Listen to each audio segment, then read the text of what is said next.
Bom dia, estou reconectando, estava no meio da live, mas infelizmente alguma coisa aconteceu que deu um bug geral aqui. Estamos aí, de volta. Vamos lá, não entendi nada. Rapaz, os obsessores da tecnologia não jogam para perder, não é mesmo? Eles só não contam que a gente é mais persistente do que eles. Tudo bom, minha amiga? Foi isso, não entendi nada. Ele fechou tudo e já me perguntou se eu queria compartilhar no IGTV, mas não tem nem meia hora que a gente começou. Aconteceu isso comigo também, Alô. Eu tava aqui e aí foi. Mas, ó, qualquer coisa eu já tô no meu 4G aqui já, então é outra coisa aqui o 4G. Voltamos. Voltando. Voltamos aí. Eu acho que o outro não ficou gravado, não. Mas, então vamos lá. A gente tá, para quem vai ouvir depois, nós estamos no capítulo 11. Estamos hoje no item 5, nos itens 5 e 6. 5, 6 e 7, não é? Se eu não me engano. Item 5, 6. Mas o 7 também, é porque eu devo ter esquecido do 7. Nada, a gente É fala o de 7 também. Dai a César o que é de César, né? E a gente Sim, leu o sim. item 5, resumidamente, a gente comentou, o Lucas comentou que os fariseus, quando se retiram, né, e é logo assim que inicia ali, os fariseus tendo se retirado, significa que eles perderam um argumento ali em alguma conversa, em alguma discussão. Eles interrogaram Jesus, ele percebe os homens pelo que eles são verdadeiramente e não pelas aparências. O que mais que a gente falou? Vamos resumir para quem vai chegar depois. Que a mensagem do Cristo é universal, né? Isso. E aí a gente estava falando sobre que existiam dois Cristos, né? Que eles acreditavam. O Cristo sofredor, né? O Cristo que vive com o Isso. povão, e o Cristo do mundo que vem realmente, vamos colocar assim, encarnar todos os prazeres dos judeus e todos os valores judaicos. Pelo menos dá pra gente entender dessa Exato. forma. Exatamente, isso aí. E a gente, inclusive, comentou que hoje em dia a gente talvez esteja querendo esse primeiro, né? Aquele que vem e resolve os nossos problemas. Quando a gente diz assim, ai, vem, Senhor, e tira logo esse vírus da gente e resolve logo isso para mim. É isso. Pode seguir, eu não lembro nem onde é que a gente estava, porque eu fui derrubada Nada, aqui, a queda foi grande. eu já queria comentar, quem faz isso, né? Eu queria comentar assim a gente pulou não, né? A gente foi analisar o versículo mais pra frente, mas me chamou muita atenção o mandaram esses discípulos, sabe? Quando assim, é aquela fofoca básica, né? Poxa, eu já tô ali, cara, fulano já tá de cara comigo, eu vou outra pessoa, né, pegar o BO pra mim. Não, você já tá com tanta vergonha, você tá assim tão humilhado que você vai mandar o outro fazer o seu trabalho sujo, sabe? E muitas vezes a gente faz isso, a gente manda o outro para querer humilhar aquela pessoa que, entre aspas, nos humilhou, e a gente faz isso, a gente terceiriza o nosso problema e cria essa cadeia assim na lei de causa e efeito. Exato.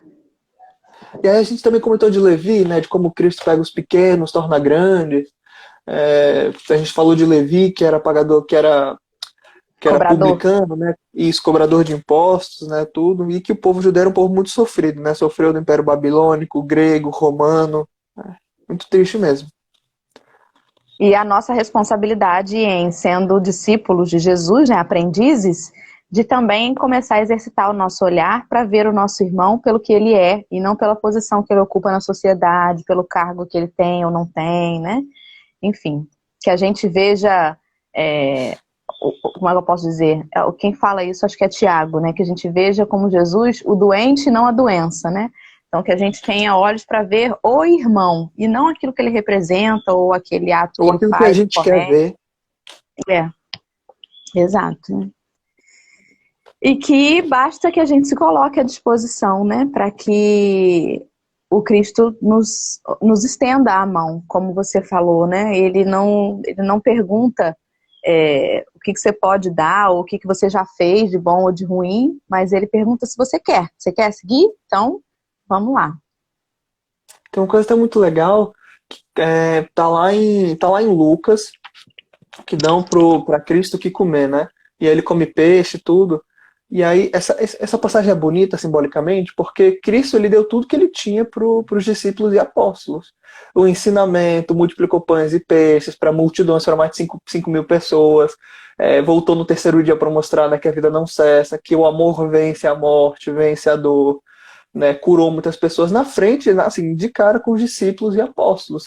fez muitos milagres. João vai dizer lá no finalzinho, né, no capítulo 21. Olha, eu pude escrever um monte de coisa. Eu pude pegar todos os livros do mundo. Se eu escrevesse tudo sobre Jesus, não ia caber na maior Sim. biblioteca do mundo, né, em todos os livros. E aí eles dão para Cristo um pedaço, um pouquinho de peixe, né, um pouquinho de pão. Quer dizer, eles dão só um pouquinho para Cristo. E é suficiente, porque Cristo não precisa de muito. Mas embora Cristo tenha dado tanto, naquela condição, é só isso que a gente pode dar para Cristo. Um pouquinho de peixe, né, assado e um pãozinho. Cristo dá um banquete, a gente dá um peixinho assadinho com pão. Só isso que a gente dá, sabe? Até Mas mesmo se a na gente der de cruz. coração, né, é isso que ele quer. Não Exato. adianta a gente também dar um banquete e não ser algo que você está É, é, o, realmente é, o, é, o, entregando. é o nosso óbolo, é o óbolo da viúva. Por exemplo, o mundo dá pra gente as bodas de Canaã, os vinhos, né, maravilhosos, que transformou a água em vinho, e a gente dá o que para ele? Posca, né, que Emmanuel vai dizer lá no Paulo Estevão, né, uma mistura de água com vinagre, é um vinho já apodrecido, dá para Cristo beber na cruz. Nós, como humanidade, a gente ainda dá isso para Cristo. Enquanto ele dá o vinho, a gente dá água com vinagre. Mas aí depois, quando a gente, putz, não, ele é realmente ele é realmente o Messias, aí já dá um pãozinho com peixe, né? Então a gente vai melhorando, a gente vai avançando, né? A gente dá o nosso óbolo. Exatamente. Deixa eu pegar aqui, que agora eu consigo, ó, voltar aqui e ler. Todo mundo entrando de novo aí. Meu Deus, é hoje que essa tecnologia aqui. Pronto, voltei. Já estava me perdendo, né? O pessoal dando bom dia de novo. Obrigada, gente, pela paciência aí.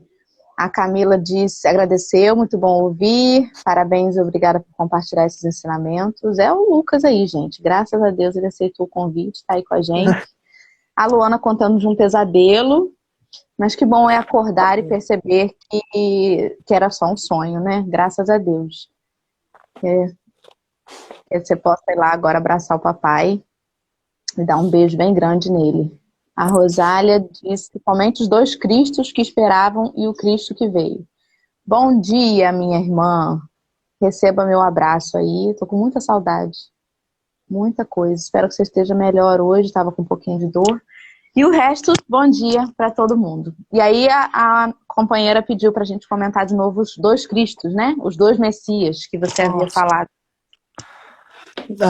Na cultura judaica, no povo hebreu, tinha dois tipos de Messias, né? Você vê ali representado principalmente na cultura deles, que eles ansiavam o Messias do mundo, aquele Messias realmente príncipe, rei, que vai governar, que vai vir com seu cavalo e a sua carruagem de fogo com lanças e espadas, e vai mover exércitos e dizimar todos os inimigos dos judeus. Porque a gente chamou a atenção, né, de que os judeus eram um povo muito sofrido, principalmente ali escravizados pelos gregos, pelos romanos, o Império Babilônico, lá ficaram em exílio também, saíram da sua terra. E aí, eles também tinham, em comparação a isso, o Messias, vamos colocar aqui, não luta pelos seus favores, mas o Messias do mundo. O Messias que a gente chama de Messias sofredor. Aquele Messias que vem comer com a gente na mesa, aquele que chora, que sofre, que sangra, que come, né, que sente fome, que tem vontades, anseios, sabe? Que tem o mesmo corpinho que a gente, uma roupinha muito simples que nem a gente, vive o mundo, sabe? Às vezes dorme ali como usando travesseiro uma pedra, né? E aí você tinha dois Messias. Para quem entender, é muito bonito ver quando Cristo diz assim, na cruz, Deus meu, por que me desamparaste? Né? Eli, lama sabachthani, ou lama sabachthani. Quando ele diz, meu Deus, por que me abandonastes, ou desamparastes? A gente pensa que é um motivo de fraqueza de Jesus. Jesus está com medo de morrer, Jesus está sofrendo, está doendo muito. Mas, na verdade, Jesus está recitando o Salmo 22, né? Que é Exato. o salmo messiânico. É o salmo que anuncia o sofrimento do Messias. É o salmo do Messias sofredor. Então, naquele momento, quando Cristo diz, meu Deus, por que me desamparastes? Ele está recitando o Salmo 22. E Cristo faz isso no Novo Testamento inteiro. Ele cita o Antigo Testamento para provar ali o messianismo dele mesmo. Então, Exato. naquele momento, ele estava ali assim, olha, eu sou o Messias, eu sou esse carinha, eu sou esse tipo de pessoa. Eu sou o Messias, eu sou, mas eu sou aquele Messias que muitos de vocês não querem. Que não querem pegar, não querem, né, entrar pela porta estreita, mas tem que passar. Não quer carregar a cruz, quer só que Cristo venha resolver todos os problemas, né? Lembrando de André Luiz, lá na introdução do Nosso Lar, que ele diz bem assim, é muito infantil achar que o simples baixar do pano, né, a gente ir para o mundo espiritual, o desencarne, vai resolver de súbito todos os problemas da criatura humana. Não é assim. O Messias do mundo também não pode fazer isso. É necessário muito esforço, trabalho e entrega. Esse é o convite máximo de Jesus. E é por isso que foi rejeitado, né? Porque as pessoas batiam o pé querendo aquele que viesse de forma extraordinária, de fora para dentro, né? O próprio Judas, ele fez o que fez, infelizmente, por achar que ali Jesus ia se revelar como esse Messias que era esperado pelos grandes, pelos poderosos, né? Que ele ia ali colocar todo o seu poder, ia ali mostrar ao que veio. E ele mostrou o que veio. Ele veio pela paz, ele veio pelo amor, ele veio pela resignação. E é um caminho que não é fácil, né? A gente olha, a gente vê o que a gente quer, a gente sabe o que a gente almeja, mas o caminho até lá, ele é difícil. E aí a gente desanima, a gente se entristece, a gente faz pirraça nesse caminho, a gente fica pedindo a Deus, pelo amor de Deus, que venha alguém e tire a gente daqui, quando na verdade ele veio, mostrou e disse assim, agora vamos lá, agora me segue o caminho, olha o caminho que eu fiz, né? E estamos aí, ainda relutando muito, né? Ainda esperando esse que vai vir, arrebatando os problemas todos e trazendo para nós aquilo que a gente não sabe buscar dentro de nós, né? Às vezes a gente pensa assim que o povo judeu está ali sendo hipócrita, né? Que eles estão ali, meu Deus, que povo ridículo, olha o que eles estão fazendo com Jesus. Como é que eles podem. Porque a gente tem o espiritismo, a gente tem assim, tem mais de 2.000 anos assim que a gente está ali, aqui labutando, né? E aí, olha o que eles estão fazendo, meu Deus do céu, para que estão fazendo isso? Por que estão fazendo isso com Jesus? Só que quando a gente lê a história, a gente vê como esse povo sofreu, aí a gente fica com pena. E muitos de nós estávamos lá, nesses 1.500 anos do Antigo Testamento. Por exemplo, quem lê Sim. Macabeus 1 e 2 no Antigo Testamento faz parte da Bíblia Católica, não da Bíblia Protestante. Vai ver que, por exemplo, no templo, quando eles foram governados pelos gregos, né, e quando o Império se dividiu, o Império de Alexandre o Grande se dividiu, eles pegaram porcos, né, que para os judeus é um animal completamente impuro, levaram para dentro do templo, e dentro do templo você tem o santo, né, a sala ali com os rabinos, os sacerdotes, e dentro lá você tem, depois de um paninho assim de linho, você tem o Santo dos Santos, que é o lugar do altar, do sacrifício, que só o sumo sacerdote, vamos colocar o papa daquela religião, entrava uma vez por ano. Então, pegaram um porco, levaram para dentro do Santo dos Santos, que é o lugar mais santo do mundo, é onde a presença de Deus faz presente para o povo judeu, e mataram o porco, pegaram o sangue do porco e esfregaram em toda a sala, em todo lugar. Né? Então agora a gente pensa, todo esse povo sofrido, oprimido, é óbvio que eles são imperfeitos, eles estão ali espíritos na matéria. É óbvio que eles têm muita ansiedade, radicais, de violência, de querer vingança. Mas assim, eles têm motivos muito justos para, vamos colocar assim, para não querer nenhum estrangeiro naquela terra. Vamos colocar, eles sofreram muito. E a gente não pode esquecer, Cristo nasce entre eles. Ele escolheu aquele povo para nascer ali e para propagar o evangelho. A gente não pode desconsiderar os judeus, né, ou os fariseus por causa de um outro fariseu. Já tinha fariseus maravilhosos. A gente comentou um Hilel, um Gamaliel, assim vai. Mas que o povo judeu era um povo realmente sofrido, isso era muito sofrido. Muito sofrido. A gente não pode nunca julgar, né, os livros pela capa, assim como as Exato. pessoas, né? É muito complicado mesmo. Vamos lá. A Rejane contou um sonho também, disse que orou e agradeceu. A prece é algo que nos coloca, né, de volta no nosso equilíbrio. Eu falo muito isso para minha irmã. Ela diz que não sabe fazer uma prece, mas quando vem aqui dá um show no café. Obrigada, Rejane, pela sua participação aí. O Eduardo disse que, ele citou, eu não vim destruir a lei. Então, justamente, né, até quando com essa mensagem da cruz que você falou aí, ele citando o Salmo 22, ele estava ali, inclusive, reafirmando, né? Ele estava ali sempre remetendo à lei para dizer a que ele veio.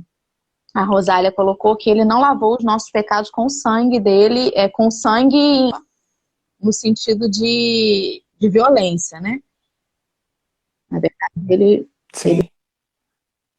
fez ali exemplificando a resignação. A Geisa fica apaixonada, eu sei que ela gosta muito do estudo da história, que nos ajuda a compreender os povos. A Elaine diz que está encantada com a riqueza de informação desse jovem. Lucas é demais. A Ana diz que ainda assim, apesar de tudo, saber que nenhuma ovelha se perderá é um consolo amoroso e um convite a essa melhoria contínua, passo a passo. Exatamente. Quanta misericórdia, né? A gente fica achando assim, caramba, como eu falei antes de cair a live, se Cristo está aqui, onde que ele está? Ele está aqui com a gente? Também, porque a gente está em pensamento com ele. Mas ele está principalmente com aquelas ovelhinhas que estão perdidas, né? Como eu lembrei lá na prece inicial e como você também voltou a falar aqui, a gente é, de certa forma, privilegiado por já conhecer a mensagem e por isso também tem mais responsabilidade, né, do que aqueles que não conhecem.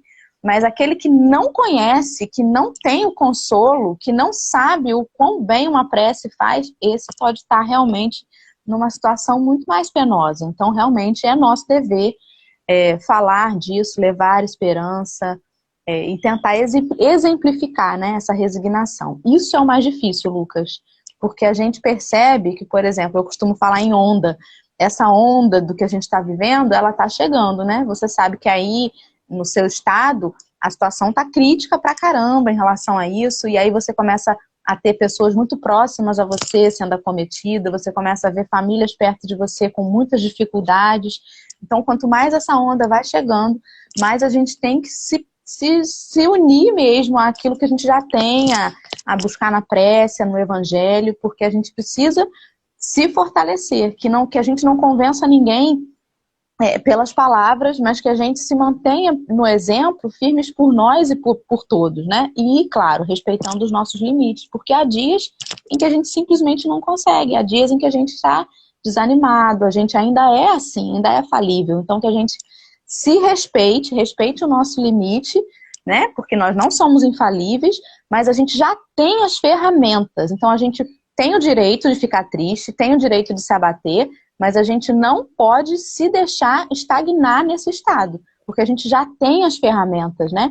E isso é um privilégio, sim, e é um dever nosso usar essas ferramentas não só para a nossa melhora, mas para aqueles que estão perto de nós.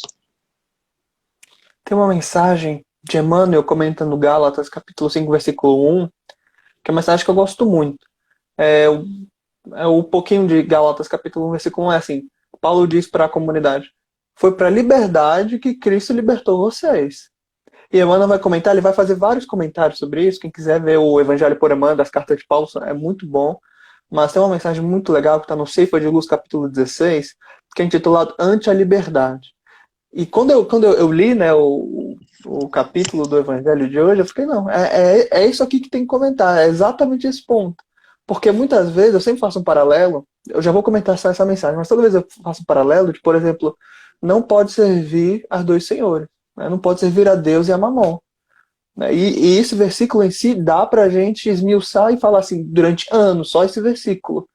Porque ao mesmo tempo que a gente, por exemplo, não quer servir o Império Romano, não quer pagar os impostos do mundo, e muitas vezes o imposto do mundo, vamos colocar assim, os impostos romanos, a gente vive no dia de hoje, a gente não quer pagá-los, a gente não quer dar o devido respeito a muitas pessoas ao nosso redor, a muitas autoridades, assim como muitas vezes de respeitar pai e mãe, de respeitar o professor da faculdade, não quer ali cuidar dos amigos. Então, o mundo tem muitos tributos a pagar. Eu tenho que trabalhar, eu tenho que acordar cedo para o trabalho, eu tenho que pagar impostos para o governo, eu tenho que cuidar daqueles que me cercam. Tudo isso são tributos, porque eu não vivo somente para mim.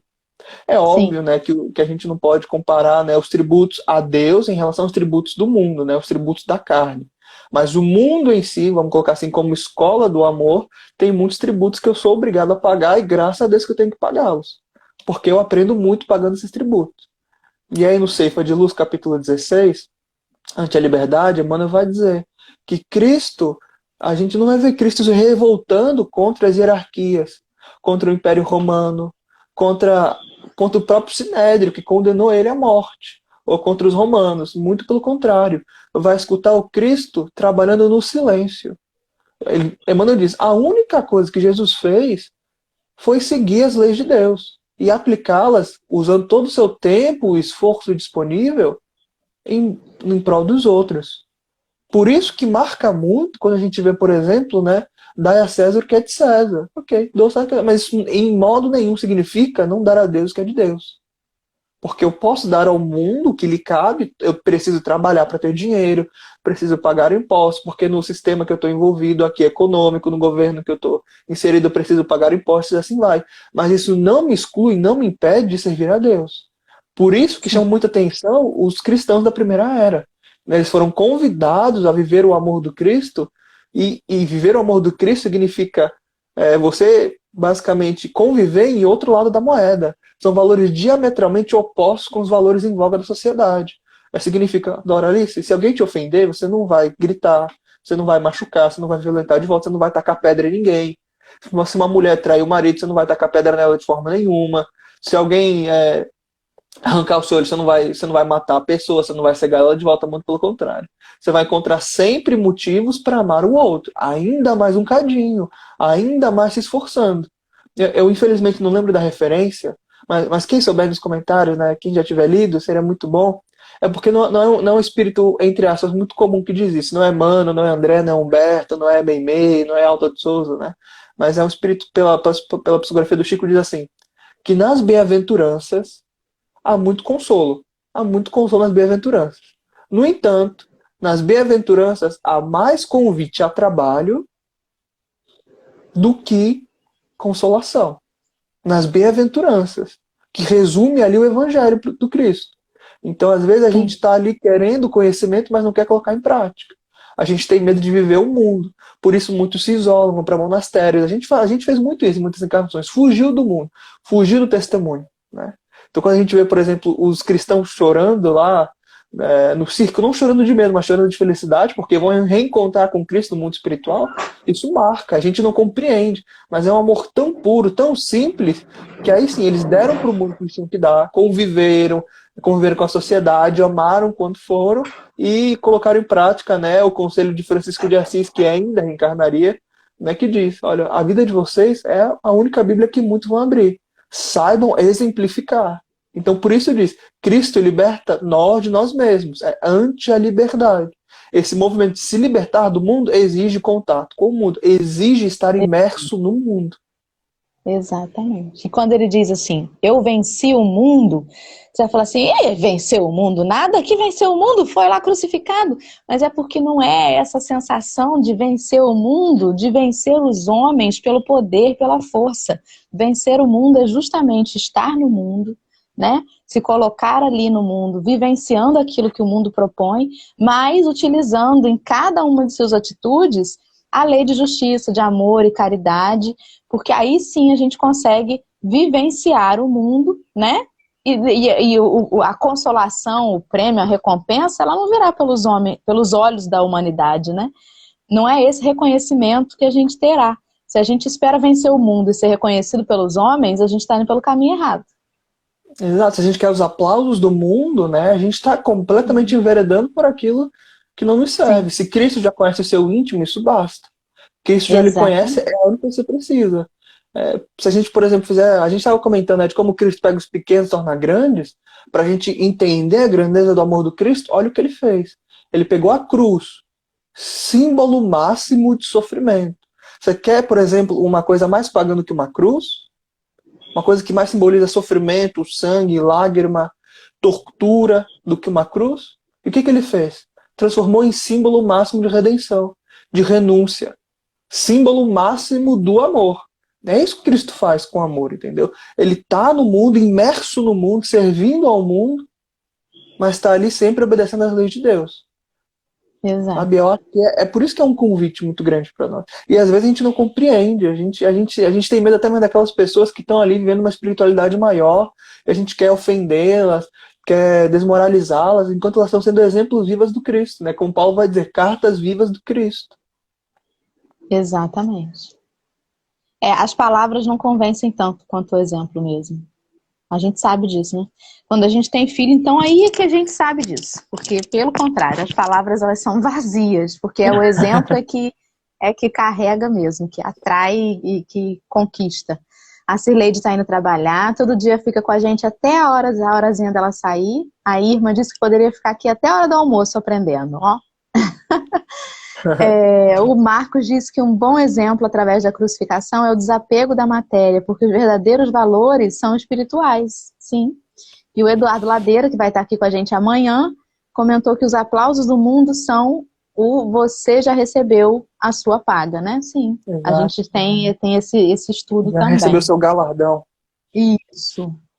Vou seguir então, vou ler o item 6 para a gente seguir, porque a gente está aqui ó, há um tempão só fazendo o comentário da passagem Vamos. e vamos seguir a leitura. Item 6. A questão proposta a Jesus era motivada pela circunstância de que os judeus, abominando o tributo que os romanos lhes impunham, haviam feito do pagamento desse tributo uma questão religiosa. Numeroso partido se fundara contra o imposto. O pagamento do tributo, portanto, era para eles uma questão de irritante atualidade, sem o que nenhum sentido teria a pergunta feita a Jesus. É-nos lícito pagar ou deixar de pagar a César o tributo? Havia nessa pergunta uma armadilha, porque conforme a resposta dada por Jesus, os fariseus esperavam excitar contra ele a autoridade romana, ou os judeus dissidentes. Mas Jesus, que lhes conhecia a malícia, contornou a dificuldade, dando-lhes uma lição de justiça ao dizer que a cada um seja dado o que lhe é devido. Jesus, ele conhece todas as nossas intenções, né? Todas. E é engraçado a gente pensar isso, porque quantas vezes a gente está fazendo as coisas ainda como fariseu que talvez tenhamos sido, né? A gente está fazendo as coisas ali para inglês ver, como dizem, né? Para mostrar que está fazendo. Mas a nossa intenção não é essa. Quantas vezes a gente leu agora, há uns 2 dias, sobre se vale a pena, se é lícito a gente divulgar o mal que o outro tenha feito, né? Se é lícito a gente apontar o erro do outro. E quantas vezes a gente, na desculpa de querer ser justo, não, eu só quero justiça. Quantas vezes a nossa intenção real não é essa. A nossa intenção real é causar mais conflito, é colocar mais fogo na fogueira, enfim, né? Mas Jesus conhece e se utiliza até dessa nossa intenção distorcida para nos ensinar, né? E como que é perfeito isso? É demais. E a gente sabe que ontem o Thiago até comentou com essa coisa do imposto, né? Ele também tem um conhecimento grande desse contexto histórico, que essa coisa do imposto, ela estava lá até nas leis mosaicas, porque tudo funcionava ali no templo, né? O templo era a prefeitura. Então, as coisas se misturavam muito, né? Mas Jesus sabia separar o que era de Deus e o que era da lei humana, simplesmente, né? Então, todas aquelas leis mosaicas, aquelas que realmente estavam ali para tentar sublimar aqueles seres e aquelas que estavam ali só para tentar botar uma ordem ali nas situações terrenas, né? Vamos dizer assim. E ele nos chama a atenção que é preciso, que a sociedade precisa das leis materiais, das regras materiais, para que ela consiga avançar também, para que tenha-se uma ordem, né?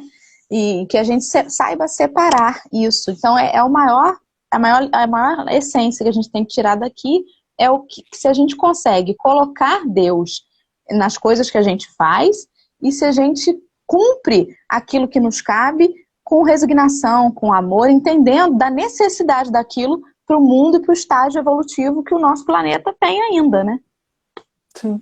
Isso é tão importante que você comentou, né, que você citou também do Tiago, né, nosso amigo Tiago, que Jesus ele sabe diferenciar o que é útil e o que não é útil do Antigo Testamento, mas ele usa muitas vezes o Antigo Testamento ali para argumentar, porque ele tinha que usar o Antigo Testamento mesmo, mas para mostrar que tinha coisas muito, muito, muito relevantes no Antigo Testamento. Então, quando Sim. Cristo diz amar ao próximo, ou melhor, quando ele diz assim, quais são as 2 leis? Quais são as maiores leis? Não, é amar a Deus acima de toda coisa, todo sentimento, todo coração, e amar o próximo como a ti mesmo. Isso não, Jesus não criou essa frase. Ele não está falando lá para parecer bonitinho. Isso é o Antigo Testamento. É Deuteronômio. Quando ele fala amar, inclusive o título do capítulo, né, que a gente está lendo, amar o próximo como a ti mesmo, isso é o Antigo Testamento, é Levítico, capítulo 19, versículo 18. Isso estava no Antigo Testamento. Você tem que amar o próximo como ama a si mesmo. Jesus só está citando, ele só está referenciando, dizendo, olha, como a gente comentou, né, André Luiz lá na Agenda Cristã, vocês têm 2 semanas de conhecimento cristão suficiente. Por que estão pedindo conselho? Por que estão pedindo Messias? Por que estão pedindo um monte de coisa? Você já tem, ó, amar o próximo como a si mesmo e amar a Deus acima de todo entendimento. Acabou, não precisa de mais nada. E a gente insiste em bater cabeça, insiste em fingir que não ouviu, e insiste em, vamos colocar assim, colocar a emenda na lei, mas e esse caso? Mas e esse caso? Mas se for assim? E assim vai, entendeu? E fazendo, perpetuando. Levítico e Deuteronômio é isso. Vamos colocar reboque na lei, nos 10 mandamentos, sabe? E aí você tem 10 mandamentos, você vai ver na Torá tem 613 leis, em vez de 10 mandamentos, porque a gente faz emenda, a gente, não, mas e se for assim? A gente vai ajustando o que é divino ao nosso mundo. E obviamente que é natural, Kardec vai dizer no Livro dos Espíritos, com o passo que o homem vai evoluindo, progredindo, a lei do homem, a lei do mundo, né? O nosso sistema judiciário, etc., ele vai se assemelhando com a lei de Deus, enquanto o homem vai se purificando. Mas até lá, muita paciência.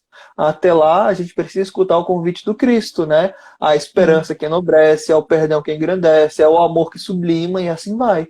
Mas quando a gente lê amar o próximo como a si mesmo, Levítico, Antigo Testamento. E como que, quando a gente observa, né, essas leis de Deus, as próprias leis do mundo, elas começam a ir se adaptando, né? Quando a gente começa a ler na lei do amor, a diferença que a gente tem que ter com o trato entre as pessoas, o respeito à criação, as leis do mundo começam a se adaptar a essa lei. Elas são mais imperfeitas, porque elas estão aqui para botar ordem na gente, que ainda é muito rebelde. Mas a gente, conforme vai evoluindo, essas leis também evoluem, né? A gente já tem uma visão hoje diferente no trato com a natureza. Hoje em dia é crime certas práticas com a natureza, né? O respeito aos animais. Quantas leis de proteção animal hoje em dia tem, que antigamente não tinha. Também. Justamente. Então, assim, conforme a gente vai avançando moralmente, as leis do mundo, elas também vão se adequando, porque os homens já têm necessidades diferentes, né?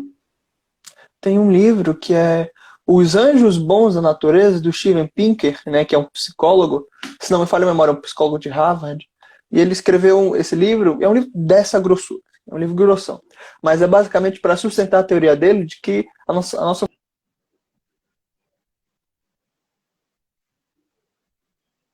o mundo é um caos, não é possível. O mundo é realmente o oposto daquilo que deveria ser. Nós não somos civilizados, nós somos realmente animais na mata, na savana. E ele fala, né, o Steven Pinker, não, muito pelo contrário. Se você pegar a quantidade de mortes em todas as guerras dos últimos 500 anos, só caiu a quantidade de mortes. Ele vai citando, citando, citando. Um exemplo muito simples aqui para provar nisso, que é um psicólogo ateu provando a lei de Deus, a lei de progresso. Né? E isso que é muito legal. Ele diz assim, um exemplo, assim, imagina assim, 200 anos atrás, a gente pega um espeto, um graveto, e enfia num gato no meio da praça, a gente ria. Era a nossa diversão, é a nossa maneira de rir. 250 anos atrás, as pessoas estavam sendo guilhotinadas. E aquilo era atração pública. A pessoa ria, jogava tomate. E hoje, pra gente, isso é muito, assim, inimaginável. Sim. Você vê alguém guilhotinado, você furando um gato, isso é crime. Os dois são crime. Então, a gente vê aos pouquinhos como a sociedade vai avançando, progredindo. É óbvio, a sociedade não dá saltos, é paulatinamente. Mas é comprovado estatisticamente. Né? Então, quando a gente lê, por exemplo, dá a César o que é de César, a gente não pode esquecer. É necessário estar no mundo, servir ao mundo nas suas medidas proporções, as suas proporções cabíveis, mas jamais esquecer daquilo sempre que nos cumpre. É o que vai importar na vida espiritual. Né? Como Cristo vai dizer, não ajuntar tesouros na terra, onde a traça e a ferrugem tudo consomem, os ladrões minam e roubam. Né? Ajuntem tesouros no céu, onde a traça e a ferrugem não consomem, os ladrões não minam nem roubam. Né? Capítulo 6 de Mateus. O que ele quer dizer para nós? Olha, se vocês vão estar na terra, vocês vão estar encarnados, vocês vão ter a opção de fazer exatamente isso. De colher os aplausos do mundo, de vencer na carne. Mas o importante não é esse. Vocês têm que estar na carne.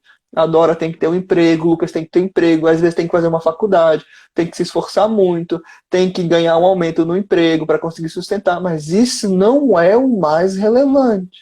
O mais relevante é, como a gente comentou, é a liberdade para que Cristo nos liberta. É a liberdade de nós mesmos, do julgo que a gente faz conosco mesmo e com o outro. Então, dai a César o que é de César é um convite muito mais importante do que pagar um imposto. É pagar uma dívida de amor para o mundo.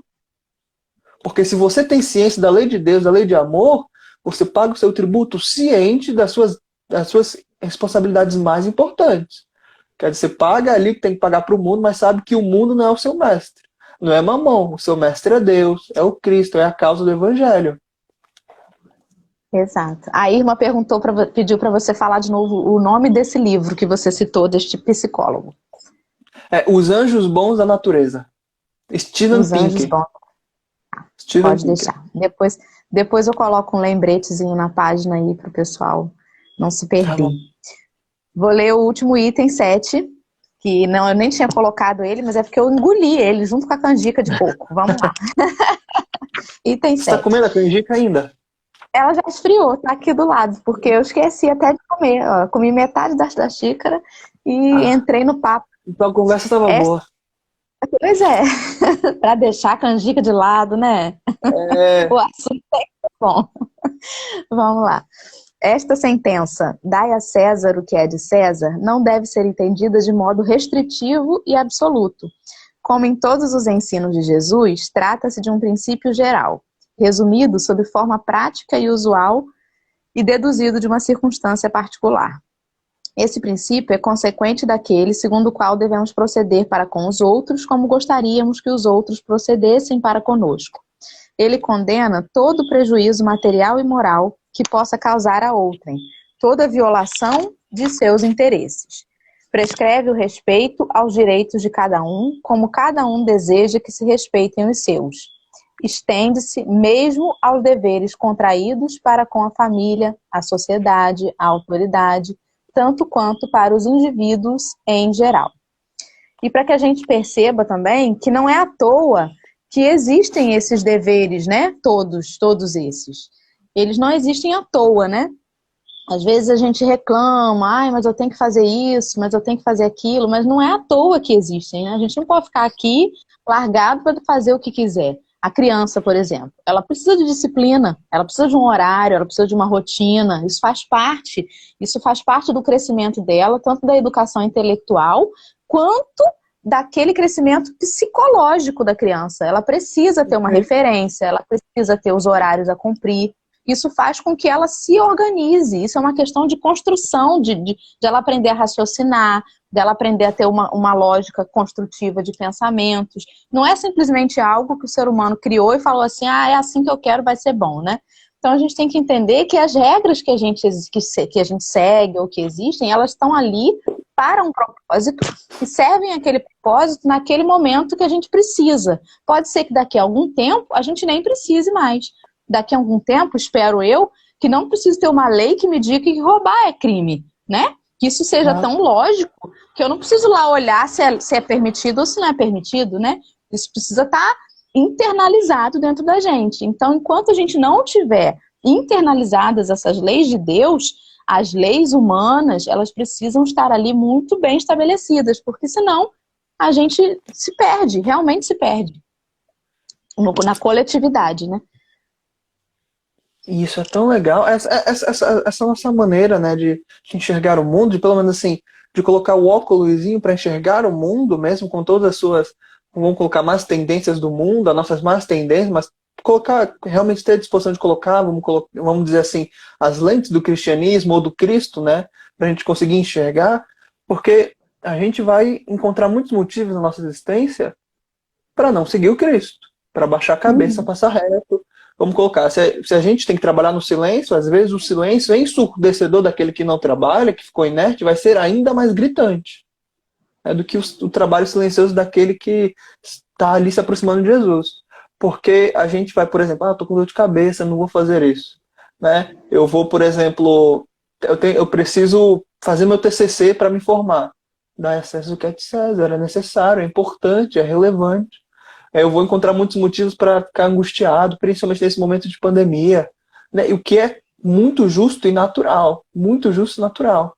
Mas isso não pode ser impeditivo jamais para que eu ame, para que o amor adentre o meu coração e para que eu seja, vamos colocar, no meu nívelzinho, no meu piso evolutivo, né? A extensão do amor de Jesus.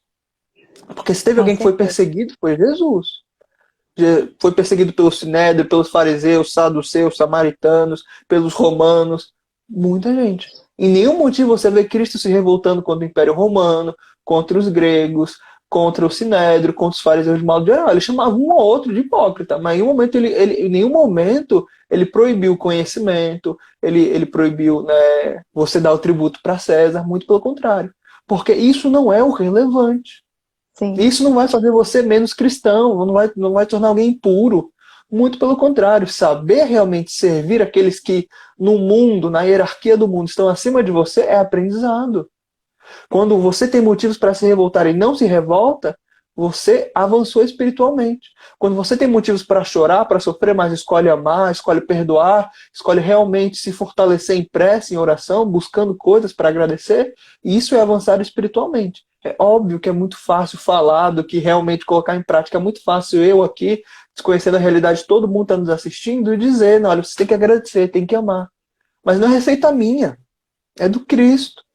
E, acima de tudo, o trabalho cristão é silencioso. Ele não vence, acima de tudo, no diálogo. Porque Cristo falou, ele argumentou, os fariseus foram embora. E isso não foi o suficiente. Foi necessário o exemplo máximo até o testemunho na cruz. Para realmente mostrar que ele era o Messias, que realmente o amor vence tudo. E, acima de tudo, né, que aquele ódio, aquela ganância não vive para sempre. Um exemplo muito simples, só para encerrar minha fala aqui. Que, por exemplo, todos os reis, todas as rainhas, imperadores, ditadores, etc., todo monarca, todo mundo que já viveu, não tem um para contar a história. Você pega pessoas do Império Romano, não tem um para contar a história. Todos morreram, viraram pó. Enquanto a doutrina do Cristo surge grandiosa a cada dia. A gente não pode perder a esperança, né, de que a gente está imerso na escuridão. É necessário estar imerso na escuridão para valorizar, é claro, a alvorada. Mas isso não nos impede, de forma nenhuma, de estarmos imersos nas trevas e aprender a fazer luz. É a mensagem que a gente quer relembrar também. Exatamente.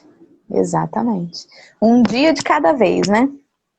Que a Sim. gente aprenda a fazer essa luz, mas que a gente também entenda nos dias em que a gente lá ficar batendo pedrinha e não conseguir sair nenhuma faísca, que a gente se respeite, né? Eu tenho batido nessa tecla porque eu vejo alguns companheiros assim, poxa, mas eu achei que eu era tão mais forte e eu tô me deixando abater. Gente, calma, né? A gente não se conhece. Só porque a gente às vezes lê e acha que a teoria a gente conhece bem, às vezes pensa assim, eu não vou assistir mais palestra não, toda vez é a mesma coisa, aquele mesmo assunto. Na verdade, quando a gente é chamado para o testemunho, quando essa onda vem chegando perto, é que a gente sabe o que daquilo tudo que a gente sabe na teoria a gente internalizou. E é a hora da prova. E quando a gente está fazendo uma prova e não vai bem, o que a gente faz? Estuda mais, porque outra prova virá, né? Até que a gente gabarite tudo. Então não é assim, aquele aluno que desiste na primeira nota 0, rapaz, calma, o que a gente faz com a criança? Calma, estuda, Nem chegou na abraça, faculdade consola. ainda. Pois é, exatamente. Então, que a gente pense assim, se a nossa nota hoje não foi boa, poxa, hoje eu vacilei, hoje eu perdi a paciência, ou hoje eu me entristeci, amanhã é outro dia, né? Então, o que eu vou fazer? Vou estudar, vou me juntar na prece, tentar melhorar minha energia, porque amanhã vem outra prova. E é um dia de cada vez, né? Que há esperança. Como você falou, olha bem, todos os poderosos do mundo foram, né? Que acharam que tinham vencido o mundo foram. E Jesus permanece, né? Entre nós esse tempo todo. Só o que a gente não pode fazer, é claro, de imbuídos desse conhecimento que consola, que tira o desespero. Porque o espiritismo ele não tira a dor, ele tira o desespero. A dor é importante, tá ali, ensina, tem no seu caráter pedagógico. O que a gente não pode fazer é estar imbuído desses sentimentos, desses conhecimentos que explicam, né, dessas engrenagens da roda do mundo, é se insular realmente na frieza, desconsiderar o sofrimento dos outros, desconsiderar a Sim. ansiedade, a depressão, os sofrimentos muito que a gente está convidado a ter no mundo, mas principalmente nesse momento de pandemia. Você falou, eu estou imerso aqui num estado que é crítico. Infelizmente, notícia nacional e internacional por causa do corona. O que eu tenho visto muitas pessoas ao meu redor pegando coronavírus, muitas pessoas no meu Facebook colocando, né, mensagens de luto por muitos familiares desencarnando. Mas isso não pode colocar a gente em uma postura de a gente saber que faz parte, né, da transformação do mundo, faz parte da renovação, porque a gente sabe que, André Luiz, né, a vida não cessa em nosso lar, né? a vida é fonte eterna, a morte é o jogo escuro das ilusões, e ter esse conhecimento de que a vida espiritual reina acima da carnal, que isso vai me colocar numa postura de indelicadeza, de infelicidade para com o outro, de menosprezar o sofrimento, muito pelo contrário. Porque se fosse assim, Cristo não teria curado ninguém. Ele sabe que é uma expiação, muitas vezes é uma prova e tem que passar e acabou. Se fosse assim, Cristo não teria proposto o amor dessa forma. A forma que está sempre ali em contato com o outro, consolando, abraçando, enxugando lágrimas. Se fôssemos para a gente realmente ser frios assim, o Cristo não precisava nem vir. Porque o mundo já era Sim, frio o suficiente. Ele veio para aquecer, para dar um cadinho de amor, de consolo, tirar o desespero, tirar realmente, ou melhor, dar para nós uma causa, um propósito para seguir. É isso, assim, eu acho exato. que é isso que resume muito, muito bem o Cristo. Ele dá um propósito, ele dá um motivo, ele coloca a gente em movimento, sabe? Quantos nós estávamos parados e quando conhecemos o Cristo a gente se colocou realmente em direção a algo bom, útil, esclarecedor. Falou tudo. É isso. Então, vamos deixar para o Lucas fazer o encerramento para a gente, que hoje a gente extrapolou todos os horários aí, por conta da confusão que aconteceu mais cedo no Instagram. Mas foi bom também. Agradeço demais sua presença, Lucas. Muito obrigada por ter acordado aí 5 horas da manhã, como você disse, porque em Manaus o horário é diferente. Então, muito obrigada. Viu que você ganha muito bônus horas com isso. Tô brincando. Eu vou E ganhar, vou ganhar. que E que todos tenham um excelente dia. Obrigada pela paciência de todos. A Fabi está perguntando se a volta do Lucas já está marcada. Olha bem, tá vendo? Já está sendo intimado a voltar ao café. Então, amanhã quem está com a gente é o Eduardo Ladeira. E eu vou deixar o Lucas finalizar agora. E aí os obsessores da tecnologia vieram e deram um pau ali na internet do Lucas, mas eu acho que está voltando. Vamos ver.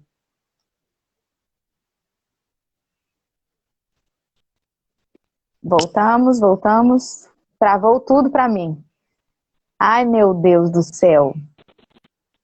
Logo no encerramento, gente. Puxa vida. Vamos torcer aí para ver se volta. Enquanto isso, deixa eu contar. Quando eu fui convidar o Lucas, ele me respondia sempre na primeira pessoa do plural. Nós podemos nesse dia. Nós estaremos lá. E eu pensava assim, gente, mas com quem que o Lucas vai estar, gente? Será que ele tem um irmão, uma namorada, uma irmã, uma mãe que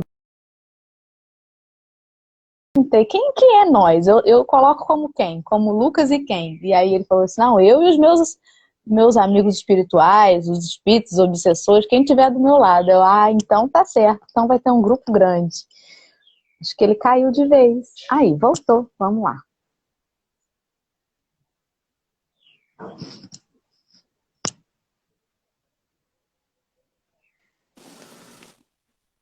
Não sei o que aconteceu, não. Hoje tá que tá isso aqui. Hoje tá, tá. Vamos lá. Não, mas Então, eu tava escutando você falando ali, né, do quem será que ia vir comigo, né? Meu pai, minha namorada, etc. Assim. justamente. Aí hoje a gente viu quem veio com você, tá vendo? Né? Mas obsessores, assim, a gente sempre brinca, né? A gente fala sempre na terceira pessoa do plural, assim, por causa disso. Que Pode a gente seguir tem as então, meu companhias. amigo, para você encerrar o nosso estudo aí. Muito obrigada desde já. Ok. Dá pra escutar? A sua imagem tá falhando, mas o som tá bom. Não, então é o mais importante. Né? Vou convidar todo mundo a fechar os olhos agora. Não Tá, dá pra ver escutar a música direitinho, né? tô ouvindo longe, mas tô. Ainda não ouço letra nenhuma, só uma Não é perfeito, melodiazinha. é só a melodia. Vamos lá. Ih, Meus irmãos, minhas irmãs, convido a todos quem quiser fechar os olhos, pensar em Nosso Senhor Jesus Cristo, agradecer por mais uma manhã, desejar aqui sempre muita paz, energia, prosseguimento para esse trabalho da nossa irmã Dora, que continue bastante, consolando os corações, energizando o pessoal nessas manhãs, exigindo também, é claro, disciplina, fortaleza espiritual. Então, vamos orar. Amigo Jesus, amigo de todas as horas, amigo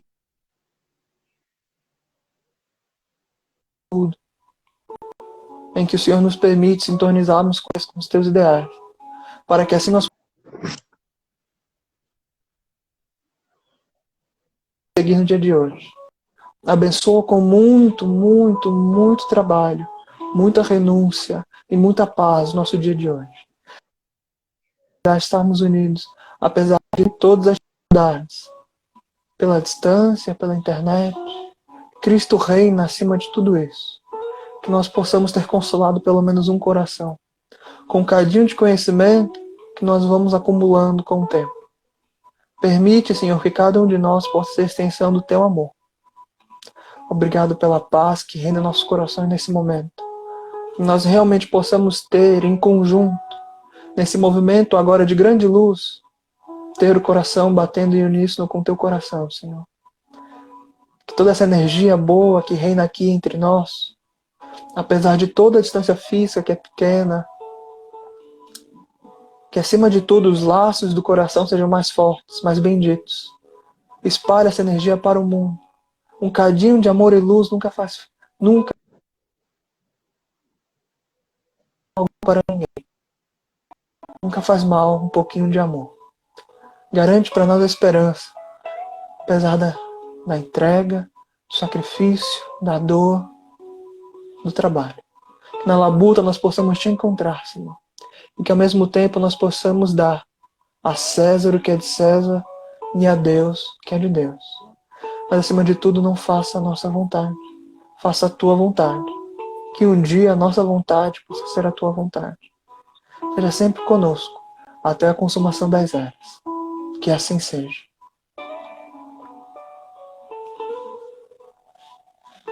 Que assim seja.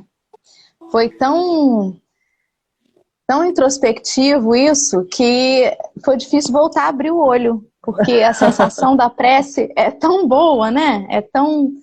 nos eleva realmente, né? E aí parece que quando a gente precisa abrir o olho, a gente está voltando para cá. Fica triste, né, de abrir o olho. Mas mais forte, mais fortalecidos, se Deus quiser. Muito obrigada mais uma vez. Até uma próxima, se Deus quiser. Que Jesus abençoe bastante seu trabalho. Vou ressaltar aqui, agradeço o convite, né? Mas fortaleça bastante. Eu sei que não é fácil acordar cedo todo dia, ter a disciplina com os horários, a disciplina do estudo, arranjar os convidados e apesar da dificuldade da internet, você continua firme e forte, tá bom? Que Jesus te fortaleça cada vez mais com esse trabalho maravilhoso. Que assim seja. Recebo com muita gratidão e desejo a todos um excelente dia também. Beijo grande. Obrigada, Lucas. Muita paz.